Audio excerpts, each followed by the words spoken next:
Today we are going to do oppressions and mismanagement, that is powers of the majority and the rights of the minority, and the sections that we will be dealing mainly are section 397 and section 398. This is chapter 8th of the company law portion which we will be covering today.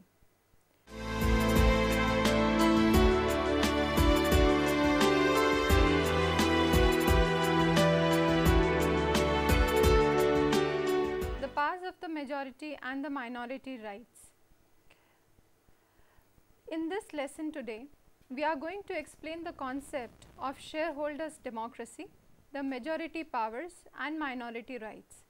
The lesson describes the principle of non-interference in detail along with its justifications and advantages. It also gives provisions for protection of minority rights and shareholders' remedy. The provisions under the Companies Act for prevention of oppression and mismanagement have also been discussed herein.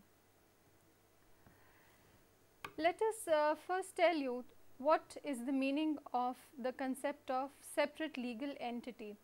As has been already known, the company, when it is legalized under the Companies Act and has been formed as a corporate body, it becomes a separate legal entity, and then the rights of the shareholders are only limited up to providing capital and exercising their rights over the dividend and share of profit. They have then given the reins of management to the directors, and the directors are the people who are going to manage the company. Also, the vote is taken by the shareholders to decide at the meetings for the major decisions that could be taken.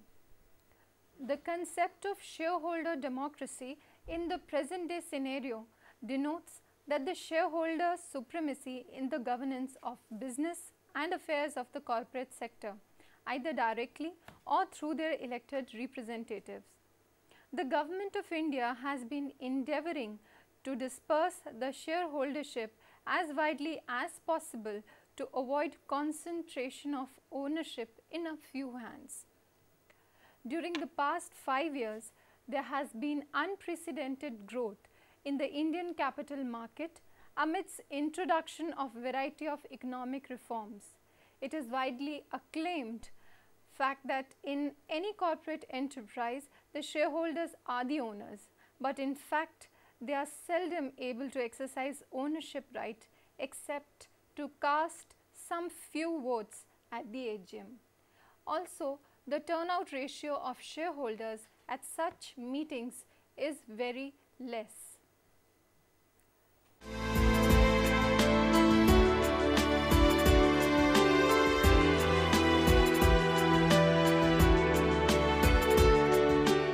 Now let us discuss the powers of the majority. As has been emphasized earlier, the majority exercises powers through the resolutions. There are two kinds of resolution, that is a special resolution and an ordinary resolution. A special resolution is 3/4 of the majority present and voting, and an ordinary resolution is more than 50%, that is, since it cannot be in fraction, it has to be something more than 51%. Now, powers of the majority, it means that a company being an artificial person with no physical existence, it functions through the instrumentality of the board of directors, who is guided by the wishes of majority. Subject, of course, to the welfare of the company as a whole, it is therefore a cardinal principal rule of company law that prima facie a majority of members of the company are entitled to exercise the powers of the company and generally to control its affairs. This truly means that the majority is the one who is going to decide the functions of the company, where the business has to grow and in which direction the company has to accelerate. Thus, the majority of the members enjoy the supreme authority to exercise the power of the company and generally control its affairs. But this is subject to two important limitations. Now, what are those limitations? The first one being that the powers of the majority are subject to the provisions of the company's memorandum and articles of association. The memorandum being the charter of the company, the basic document which defines the periphery or the area in which the company can operate, and the articles of association is a detailed record of how the company's internal working has to be carried on. The second one is that the company cannot ratify any act which being is outside the ambit of memorandum is ultra vires of the company. Ultra vires means beyond the powers of the company. Now, the powers of the company, as has been described, they are being defined under the memorandum of association. So, the memorandum limits both in a positive and a negative manner where the company has to go. So, it cannot do anything which is ultra vires or beyond the powers of the company. The resolution of a majority must not be inconsistent with the provisions of the Act or any other statute, or constitute a fraud on minority, depriving it of its legitimate right. Now, the principle of non-interference. The principle of non-interference has been given under the leading case of Foss versus Harbottle.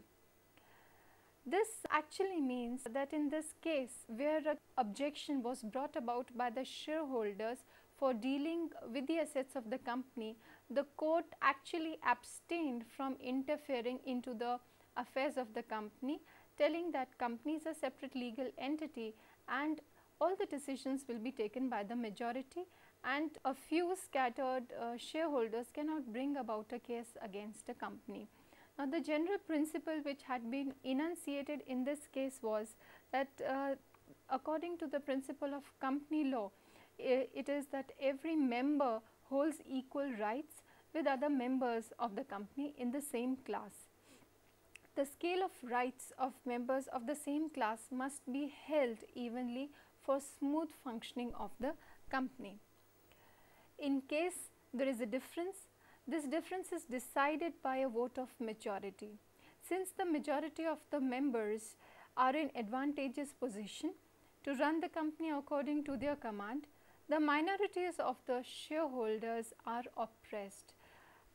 Oppressed means being put in a position of pressure to submit to the wishes of the majority. Now, the court will not usually interfere at the instance of shareholders in the matters of internal administration, and will not interfere also with the management of the company by its directors, so long as they are acting within the powers conferred on them under the articles of the company. Now, what is the utility of this rule or principle which had been enunciated in the case of Foss versus Harbottle? The justification and advantage of this rule of Foss versus Harbottle is being laid down that it is the will of the majority which should prevail. On becoming a member of a company, a shareholder agrees to submit to the will of the majority. The rule really preserves the right of the majority to decide how the company's affairs shall be conducted.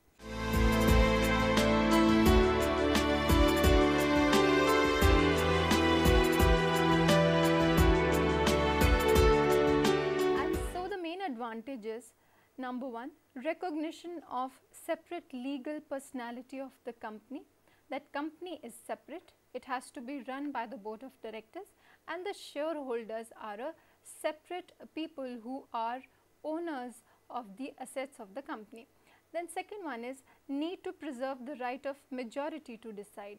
So, by commonality, that is by majority, by wishes of everybody, congruence, etc., there will be the right of this majority which needs to be preserved.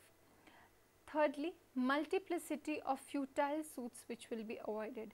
If every shareholder has a right to speak, has a right to challenge, then there will be number of cases which will be put up against the company, and normal day-to-day functioning will be hampered in this case.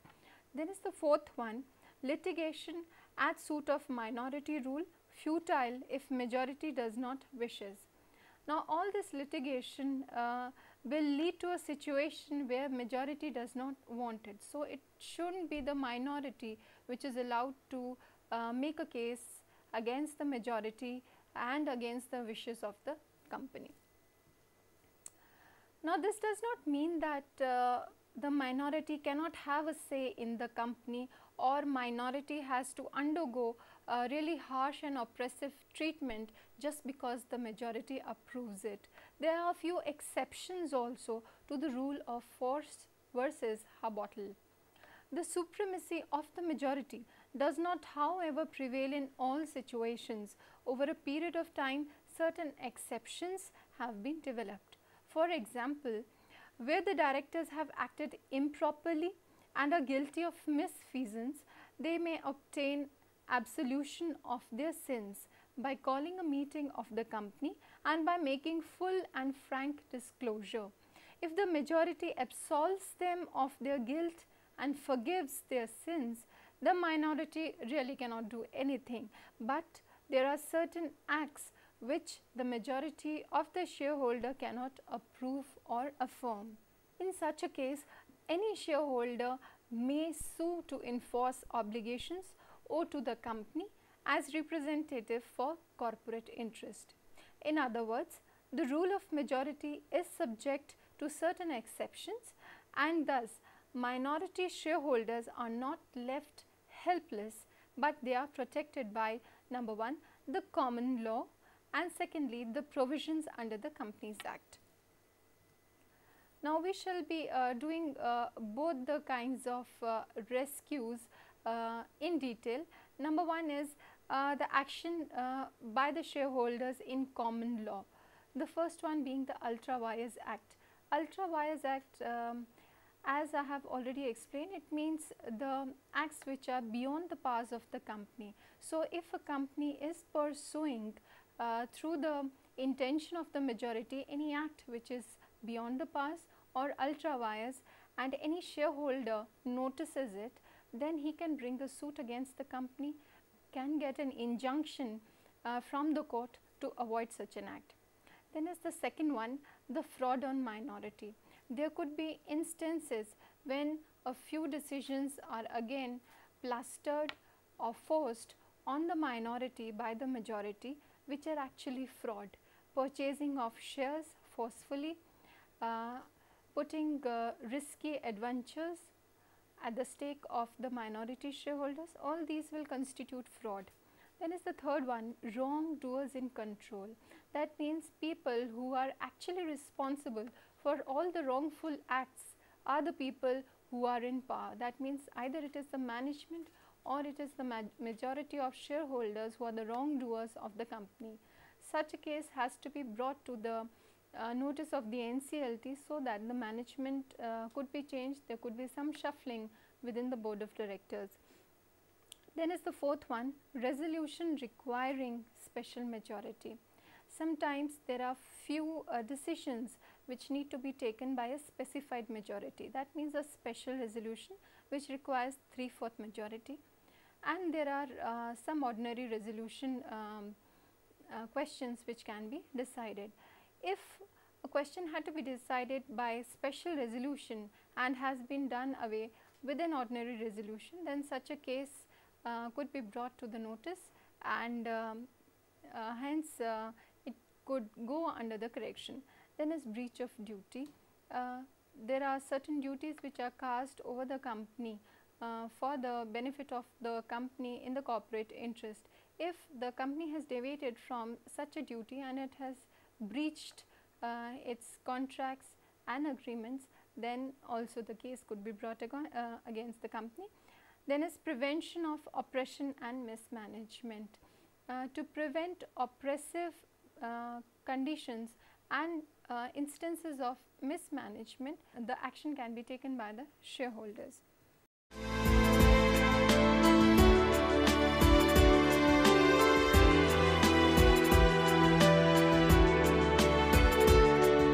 Then there are the statutory remedies which are under the Companies Act. The first one is the variation of class rights. Now, it has been told earlier that all the shareholders under one kind of class will have the similar kind of voting rights and other rights, but sometimes the class rights could be varied. Now, this can only be done through a majority vote, that is by special resolution 3/4 majority of the shares held. In case the minority does not agree to such a variation, then 10% of the minority can apply to the NCLT and reverse the decision. Then is the second one, the schemes of construction and amalgamation. Now, many a times the company is reconstructed, amalgamated, merged with an existing company or a set of companies. In such a case, the decisions could also be taken by the minority, and if they find such decisions not appropriate, then they can apply to the NCLT. And the third one is oppression and mismanagement. Now, oppression and mismanagement has been discussed under section 397 and section 398. The fourth one is alternative remedy to winding up. In case there have been existence of certain oppressive decisions being plastered on the minority, then it could be an alternative to the remedy in winding up. Then is the last one, that is investigation by the government under section 235. If there are instances of mismanagement, instances of gross negligence, bungling of funds, etc., then an investigation could be ordered by the government under section 235.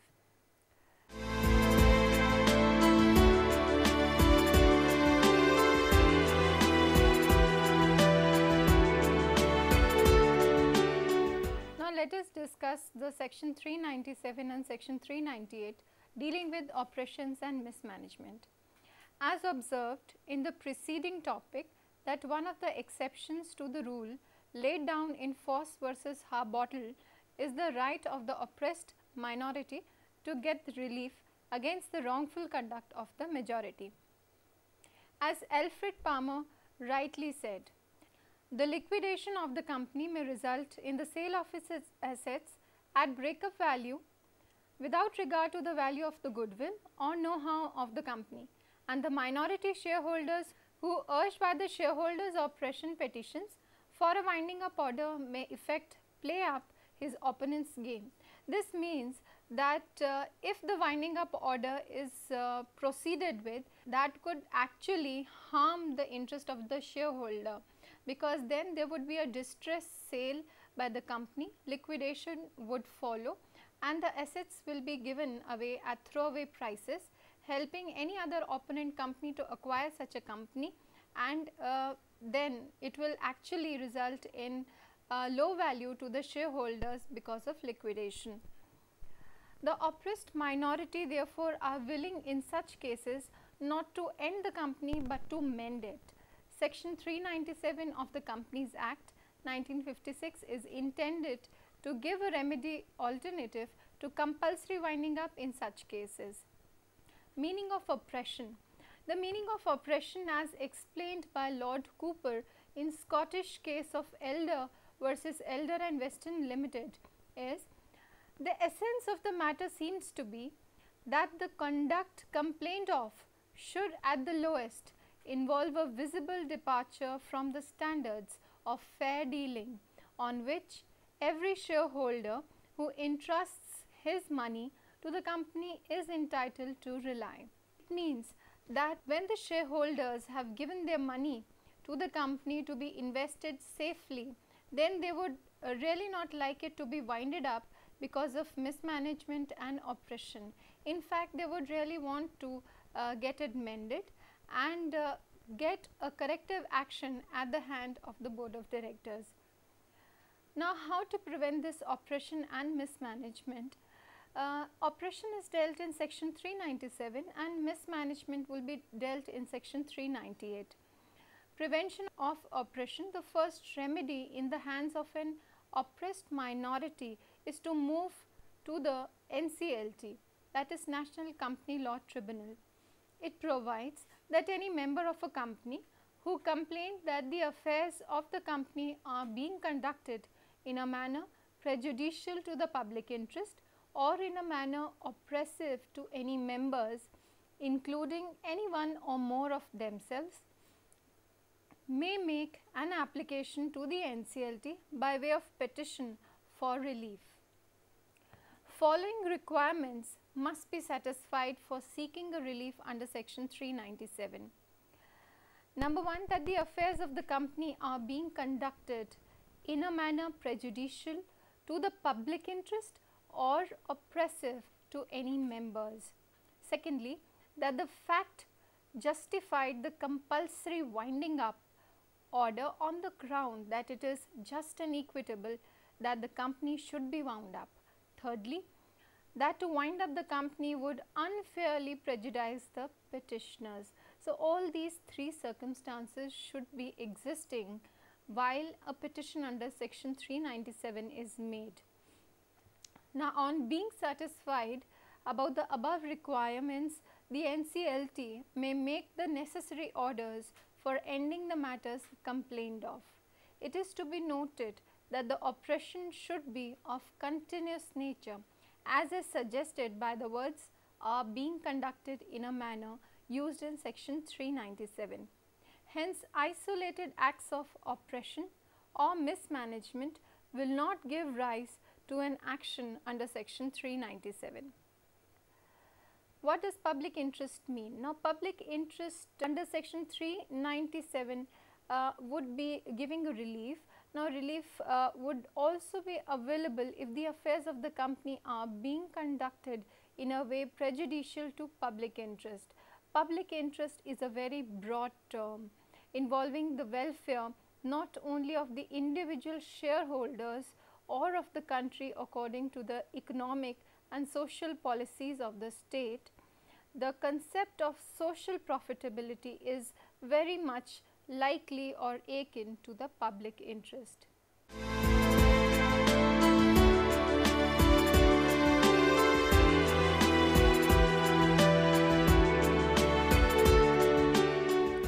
Now, winding up order under the just and equitable clause. The other requirement is that the facts justify the making up of winding up order under just and equitable clause.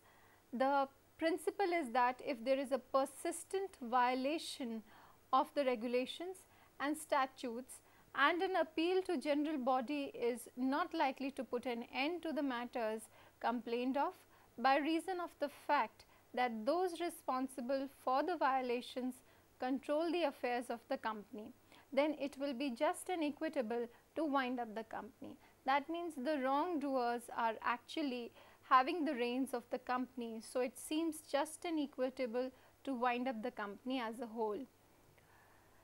Winding up would unfairly prejudice the petitioners, that is the third point. Now, though winding up is justified, it would be no remedy for the evil sought to be remedied.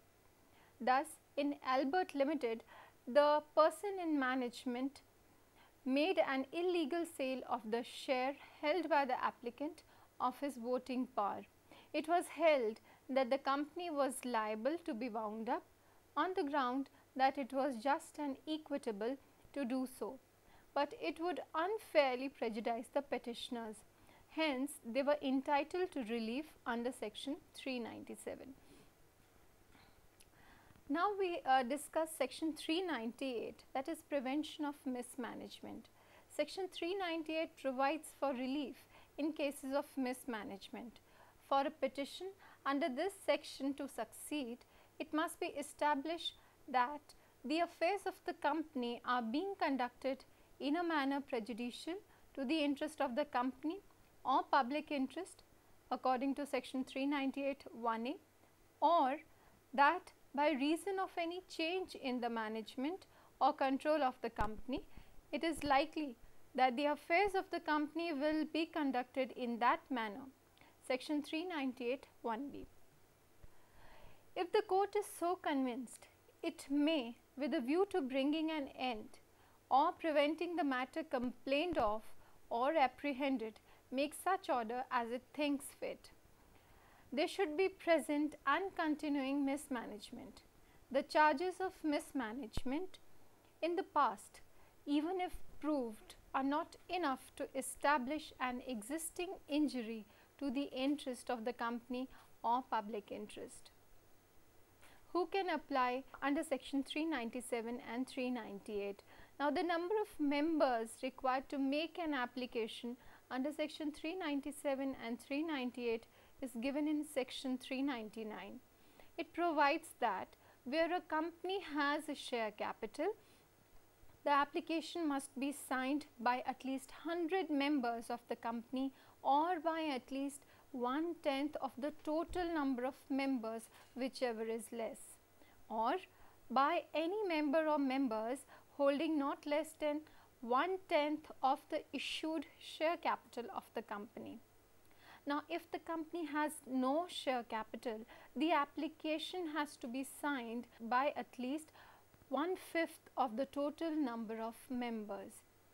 The central government may, however, allow any member or members to apply if in its opinion circumstances exist which make it just and equitable to do so. That means the above rule can be disregarded if it is just and equitable according to the central government, and any member can make an application under this clause.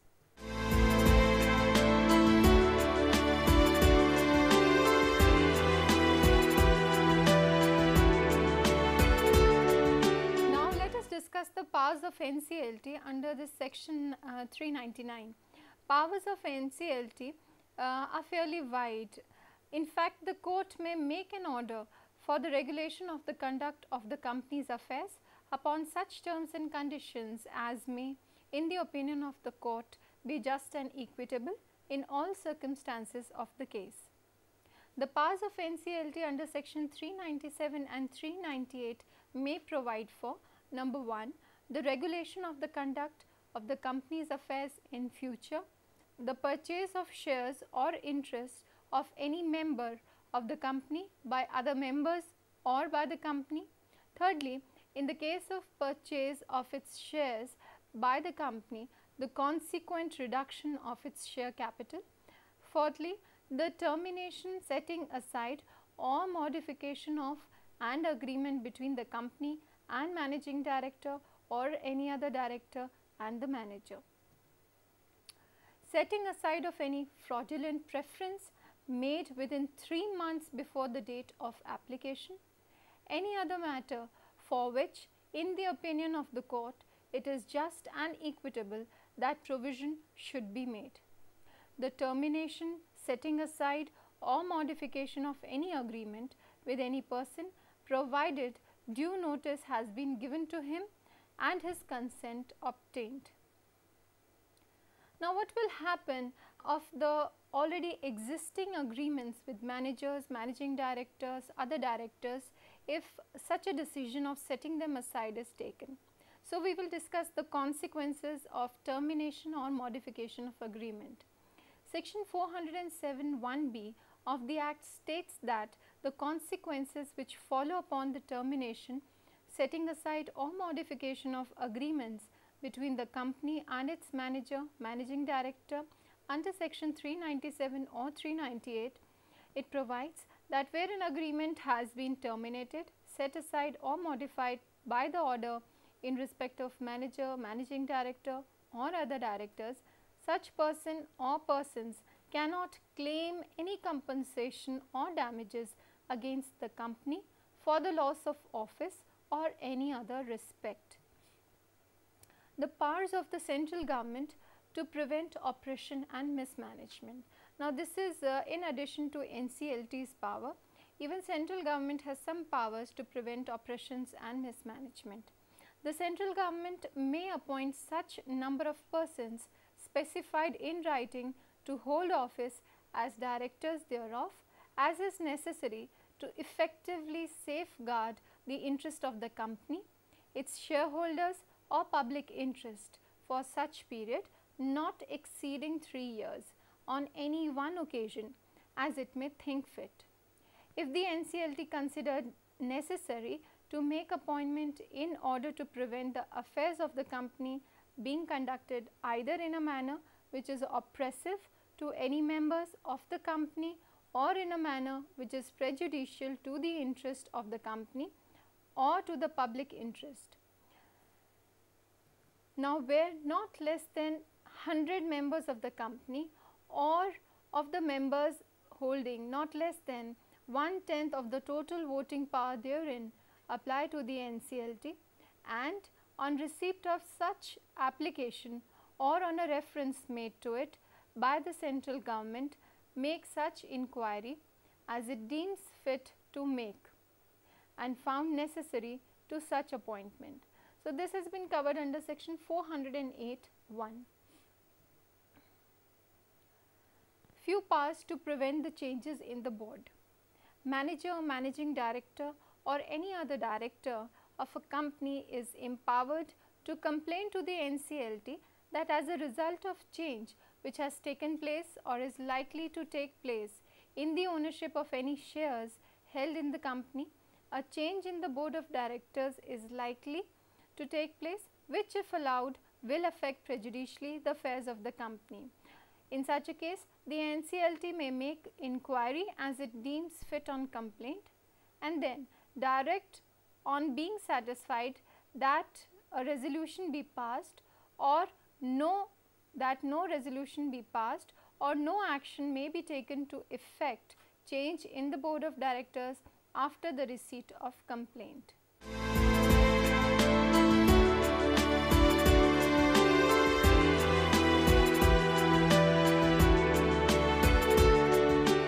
With this, we are concluding today's lecture.